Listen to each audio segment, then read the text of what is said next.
first step in academic writing is to use an academic register. This is simply a style of speaking or writing that is appropriate for an academic context. And this is something that does need to be learned, as it's different from the casual or informal style of writing that we use most of the time when we're speaking to family or friends. The main features of an academic register are that it is firstly formal and also concise. So let's start with formal writing.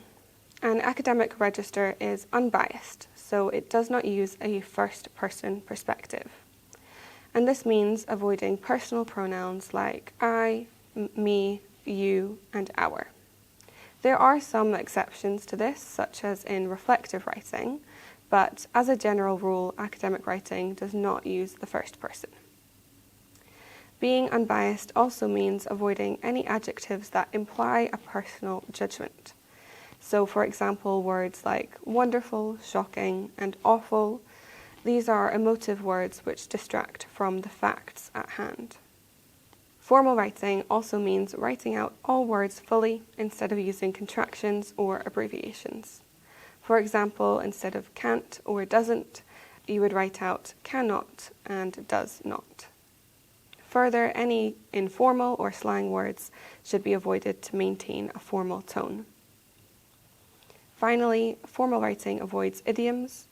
These are phrases with an implied meaning that's not the same as the literal meaning of the exact words used.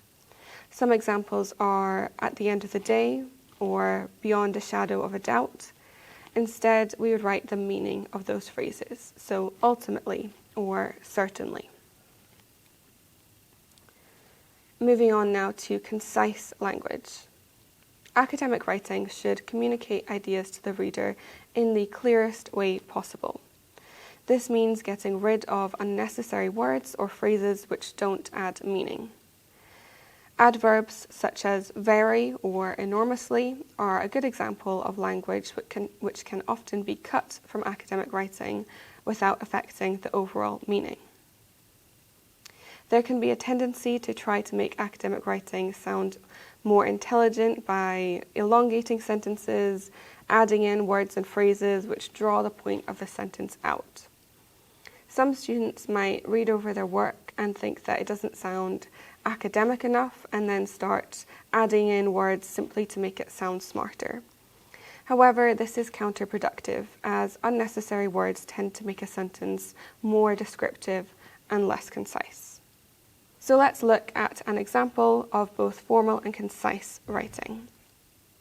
So an example sentence here reads, "The product didn't sell well at all. I think the business should have advertised better to catch the eye of customers." Now, there's nothing inherently wrong with that sentence, so there's no spelling or grammar errors, and this would be perfectly fine to say in many settings. But in an academic context, the following phrase is more suitable for a few reasons. Let's look at it. So, the product did not sell well.